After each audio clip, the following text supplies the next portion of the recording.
First off, I'd just like to apologize for the long delay between videos.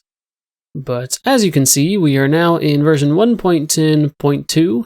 The back has been 1.10.2 for a while, but it's been a while since the last video, so there's not really much to say about that. All the mods still work, your worlds will still be fine. Let me just run you through a couple of the changes that I've made in my world.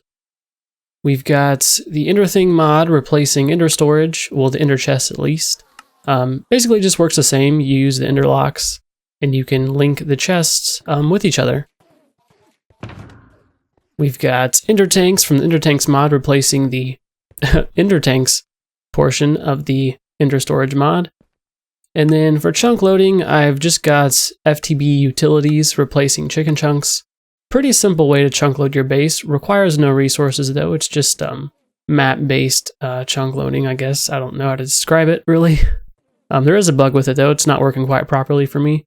And then this is just a pack change, it's not any sort of replacement. Well, it kind of is. It's the one probe replaces Wayla, and I've made the config so that you don't actually need the probe item.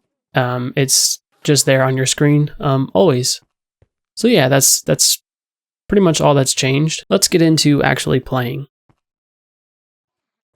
You've seen before how we got dimlets from exploring in our RF Tools dimension. But there's actually another way to get dimlets, and that's by creating them. But we need those base parts that you've seen to create the dimlets. And a good way to get those is through dimlet parcels. And we know, if you're familiar with RF Tools dimensions, that endermen drop those parcels very rarely. So I think today we'll focus on creating an actual enderman spawner, rather than an ender mini spawner. And we'll create some ways to up that chance that they do drop the dimlet parcels themselves. And I think it'll be a lot of fun.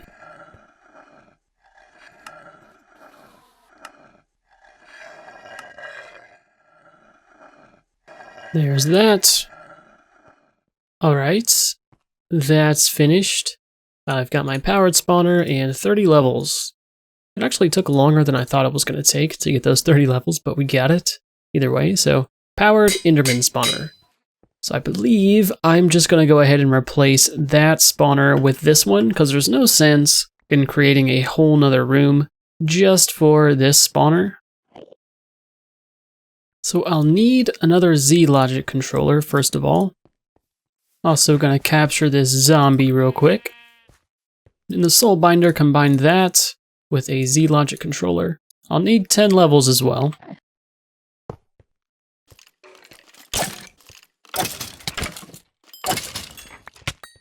So I've got my 10 levels, and actually before I do what I'm going to do, I'm going to start cooking up some fused quartz. And then now I can use that. And we've got a Franken zombie, which is used in the crafting recipe for the Killer Joe. The Killer Joe is really interesting in that you need to supply it with some nutrients. And to get the nutrients, we're going to need to create another machine, actually. So first of all, I'm going to go ahead and place this kind of right here in the middle of the room. And it's got kind of a small range, so we're going to need to figure out some way to pull the endermen into the center so that they can get killed. And I've got a simple solution for that, so we'll get into that in a bit. But for right now, we need to worry about supplying this with nutrients.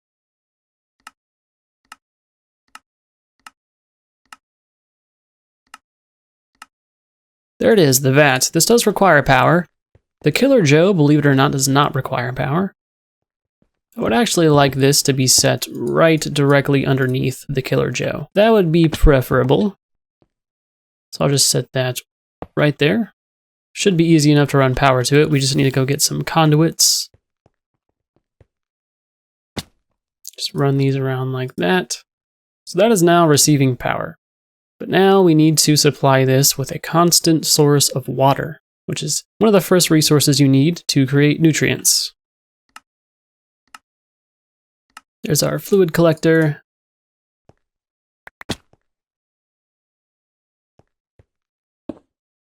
Should be able to set this up like this.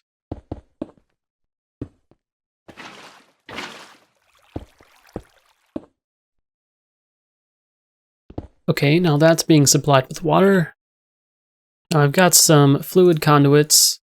I'm gonna get a few creeper heads, as well as some nether warts. We'll see here in the vats, if you look through the recipes, you'll see what multipliers each resource gives you. So you need to have some sort of item that's dropped from whatever mob, and then you need either one of these materials to the right here, which I think is plant life. This is mobs, and then this is plant life. So I've just got some creeper heads, as well as some nether warts. And slowly, that will create nutrients. Then while that's going, I'll attach some conduits up here. Set that to extract, and that to insert. Slowly but surely, this is gaining nutrients. So really, the Killer Joe's power source is nutrients. We also need to supply it with some sort of weapon. So 1/2 of my renewable resources for creating nutrients is going to be enderman heads. And there's a good way through Ender.io that you can increase the enderman head drops with an Ender.io ender. That's just some dark steel and a stick. I'm just going to get a vibrant crystal here and combine that in an anvil. The ender in an anvil with a vibrant crystal and 10 levels. And this empowers the ender. So if I take this out, you'll see it's not empowered, but it tells you that to empower this sword, you need a vibrant crystal. And the ender itself increases skull and ender pearl drops if you didn't know. But if we empower that, we are able to charge it with RF, and our wireless charger there will keep this charged, so we don't have to worry about the durability going down. Now that alone should be good. Here I've got an enchanter. This can be used to enchant a book and quill with any type of enchantment that you can imagine really, but it requires resources to create those enchantments. The enchantment that I'm interested in at the moment is XP boost as well as looting. So XP boost is going to require gold and lapis, and looting requires any sort of head and lapis. We have all those things. The only limitation at the moment is the levels. So I think the first thing that I should probably focus on getting is XP boost. What we'll do is we'll actually turn the spawner on, because what's cool about the Killer Joe is it collects XP for you. There's actually one more thing that I need in order to get this up and running. We need the soul of a villager. Simple enough. And then combine the villager soul with an emerald and the soul binder with 10 levels. And we have an enticing crystal. So that plus energetic alloy solarium and a chassis equals the attractor obelisk. This will pull mobs towards it in a 16 block range. It does require power though, so we're going to need to supply this with some RF. So there we go. Should work right there. So I'm going to go get my enderman spawner.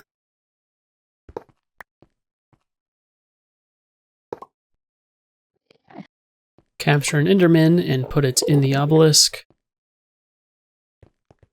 There we go, it's pulling. I forgot to cover the hole up, so it's pulling the enderman. It's pulling the enderman downwards, but that's okay. And I don't actually need the environmental controller anymore, at least for this build. So we'll just cover the hole up here. Eventually we'll get some facades to cover this up. That's fine for now. Toss the ender in here. You can see it's attacking me actually. So it's always active. Should be getting some endermen.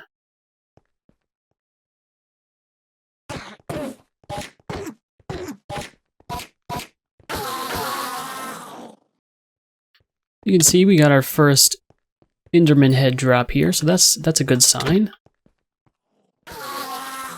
Look at that, another head. 4 XP so far. While we're waiting on our XP, I figured I'd make a painting machine.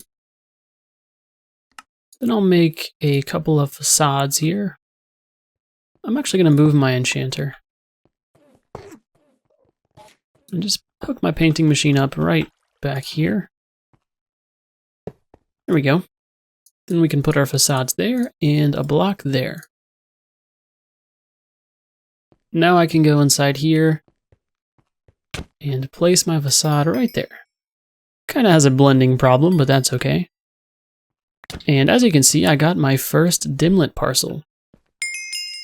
Out of that, I got a bunch of these base parts to make dimlets. It's a start. Then I've just been whitelisting things in this random things item filter as I get them. So I can now whitelist the dimlet parcels, the ender crystals, and the enderman heads. And just put that in there.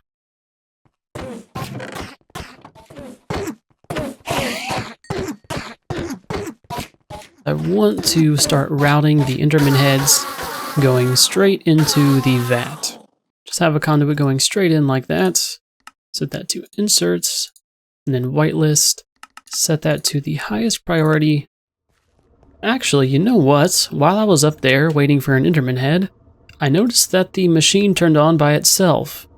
And that's because the simple fact that this is set to the highest priority means that anything that is dropped will try to go in here first, and it will only accept things that are allowed in here. The enderman head went in there automatically without the filter, so that is solved. Just made an experience obelisk here. You can just go ahead and set that someplace like this. And we'll be able to store all of our XP.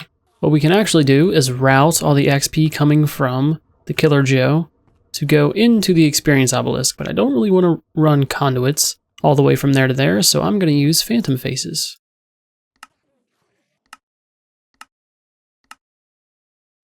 Whoops, I forgot one step. Forgot to make that into the liquid face. I was wondering what was wrong there.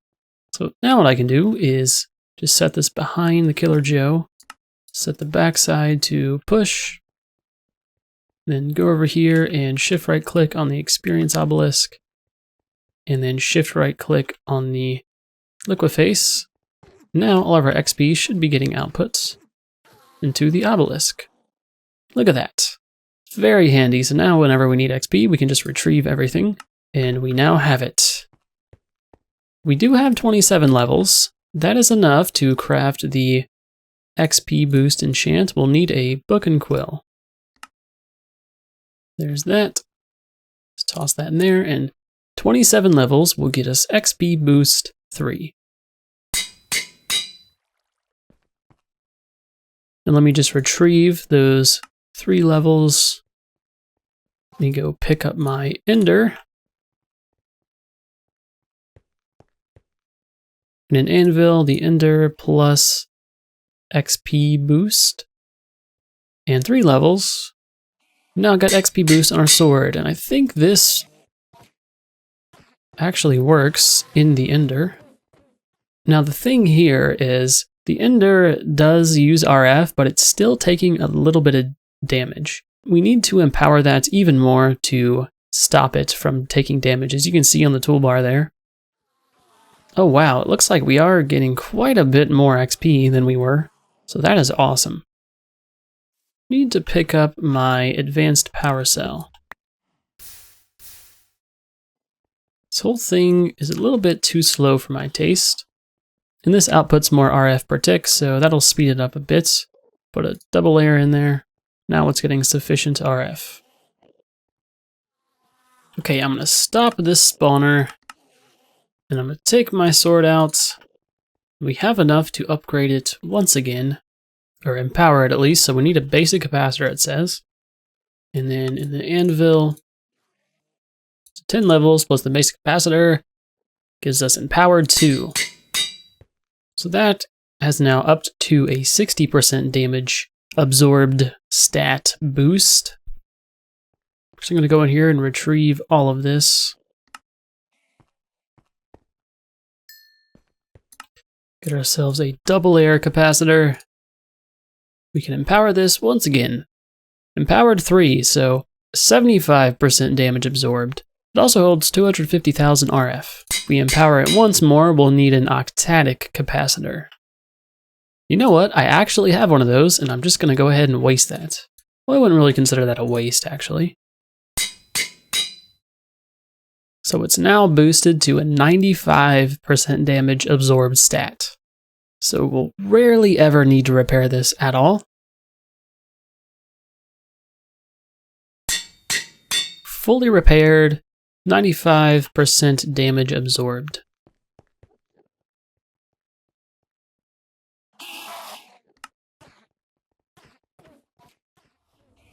I'd actually like to check at how much nutrients we're at. Oh, look at that. That's perfect. We're getting a net gain of nutrients so far. Now, eventually I'll set up a netherwort automatic farm, but for right now, that's fine. I've got a whole bunch of netherworts. Well, see, I've got a little bit of a problem here with the Killer Joe. See that experience there?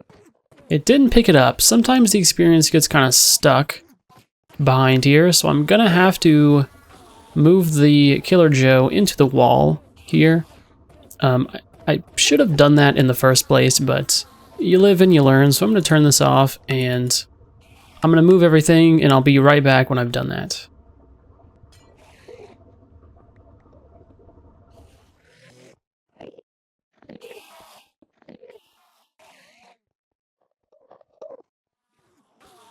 There we go. Now we won't have the XP getting stuck behind the Killer Joe. Now all of it will go inside of it. So that's good. There's one last thing that I want to do with this setup, at least.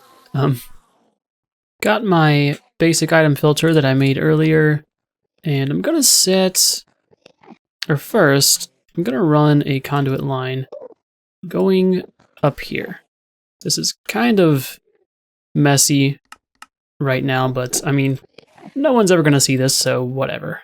That's my motto. If no one sees it, it doesn't matter. A user going right here. And then upwards, I'm gonna insert, and we're going to whitelist something. I'm gonna whitelist some solidified experience. So that no matter what, when solidified experience drops from these endermen on the highest priority as well, it will, what the user does is it's basically just a right clicker. Whatever you put in its inventory, it will right click. See, we have no experience in there. So let me just go ahead and toss those down. They go in the user, and they're getting right-clicked and used. So no matter what, when we get solidified experience, it'll go straight to our obelisk, basically. Now, actually, I forgot one thing, or one last enchantment, rather, that I'd like to put on my Ender Sword. With some zombie heads, and some lapis, and the necessary levels, can make a looting 3 enchanted book.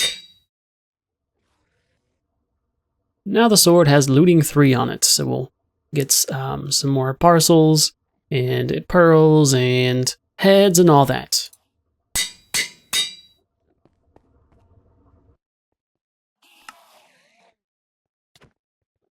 Awesome. Let's finally get into our ore processing.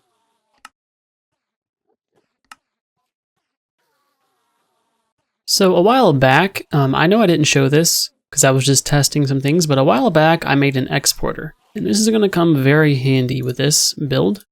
So I'm going to get one of my gold chests from way back when. I've got some conduits, some filters, 6 alloy smelters, 2 sag mills, of course my exporter, and I've got a bag full of all the ores that I would like to process. And I figure I will set everything up in this little room here. I built it, may as well set everything up in here. I also want to make a bunch of facades so I can cover up all my cabling. And then paint them all so they look like the rusted panels. And I think I'll just set everything up like this.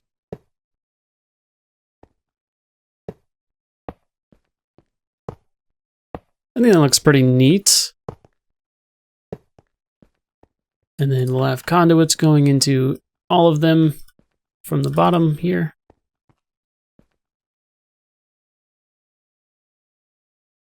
Now I want to make sure that the conduits going into the alloy smelters are a different color channel than the ones going into the sag mills. So we'll leave these on green, and then these will switch to the brown channel. You want to make sure these are all actually set to insert, so I kind of did things wrong a little bit there. And let me show you a very useful item you can make when you're doing conduit work like this. You can make something called a conduit probe. And it's got kind of a little visual bug here. Shift right click, make sure you're shift right clicking on the actual conduit connection itself. And then now, look at this. This one is set to extract, but if we right click on the connection, we'll see now it's set to insert on the green channel. So we can do this for every single one of these. And now all of them are set to insert on the green channel. So we didn't have to do each one of those manually. Now, I gotta make sure I reset this one back to brown. Now I'm just gonna connect this conduit line here underground.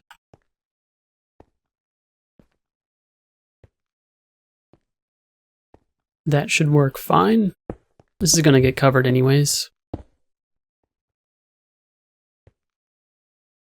Look at that. That looks a million times better. But obviously we're not finished yet. We're not even close. I made a Z logic controller earlier. I'm going to craft that into an advanced item filter. And this allows the whitelisting of more items. So what I'll do is I'll just place my chest right there. We'll extract on the brown channel. And we want to whitelist. Don't know why I made so many filters. Don't ask about that. Now, this is going to be the brown channel. So these are the ones going into the sag mill. So the things that I want to sag mill are diamonds, emeralds, lapis, and redstone, as well as coal, actually. Yeah, again, extracting. And then we'll have a conduit branching out here, extracting on the green, whitelisting everything else. We also want to make sure that Ore Dictionary is enabled because I have different versions of copper and different mods in, as well as tin, I believe. And I just realized I'm doing things a bit wrong here. I want these two alloy smelters here to be sag mills, so we're going to fix that. Okay, problem solved. And we'll set these to something like blue channel. And then we'll extract here on the blue channel. That's better. And then now we'll whitelist everything. It turns out I'm not actually going to be able to fit everything in here. So I'm just going to leave out this alumina. No real use for it at the moment. So I'm going to leave that out. And then actually on the sag mills, this is inserts and extract. And I'm going to need to do this for everything actually. When we extract on here, we want that to be green channel, so these go into the alloy smelters.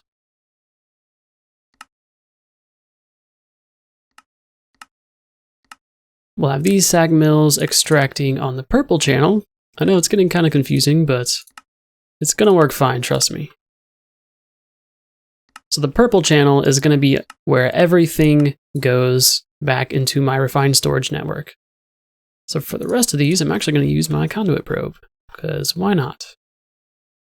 We should be ready to roll here. I just need to connect everything and also connect my exporter up.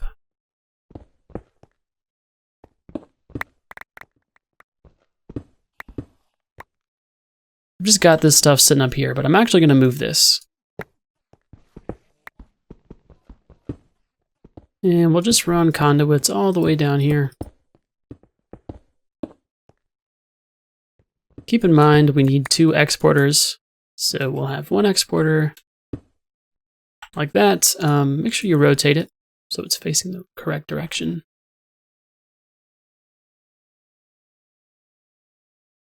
Okay, I've done all the whitelisting stuff that's needed. And now if I connect my conduit line up like that, look at that. Everything from our system is now going into the chest. That is perfect. And now I can set up my ender chest up again. I also made a stack upgrade for this. It's pretty simple, just some speed upgrades and some sugar. And then put the chest down here. Shift right click with the interlock. I've also got some item conduit speed upgrades for this, so it goes a little bit quicker. Everything from my ender pouches should be going into the system.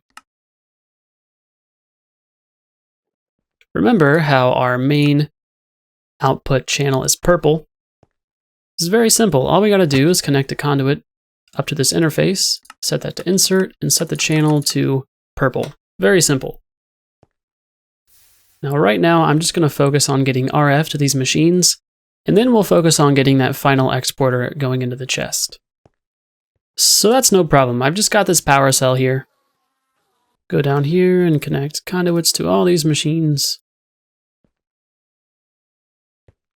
And then connect to my power cell right on the bottom here. And listen to that. That is a very sweet sound. I like that sound.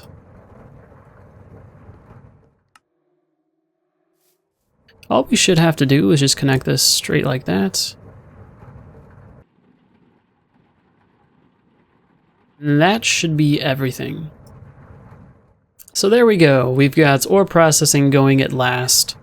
Any ores that come into our network will automatically be processed. I am going to add some basic capacitors, or the double layer capacitors, to each one of these machines. But other than that, everything is working pretty smoothly. Look at that, 88 levels, wow. And let me actually show you how many ender pearls I have. I've got 5,022 ender pearls now, so that's pretty crazy. And then look at that, so far we've gotten 17 parcels. I'm gonna go ahead and open these. And look at that, our vat is completely filled with enderman heads. Anyways, thanks so much guys for watching. I'm very sorry for how long this video took to make, but to be honest, I wasn't too happy with it since we've sort of done these things before, you know? I think this is actually the third video in a row that I've made an Ender.io auto spawner, and for some reason that just doesn't feel right. I at least hope it was somewhat enjoyable. I know it was fun for me to play, so hopefully you enjoyed. And if you didn't, let me know what I could do better. The editing, I feel like, is sometimes a bit over the top. So let me know if you'd like to see some more raw gameplay rather than just cutting to the good stuff, really. I know some people like that, but honestly, I'm not one of those people. So thanks so much for sticking around till the end. Welcome to all the new subscribers. I really appreciate you guys. I really appreciate you guys commenting and all that. So thanks so much, and I will definitely see you in the next video. Goodbye.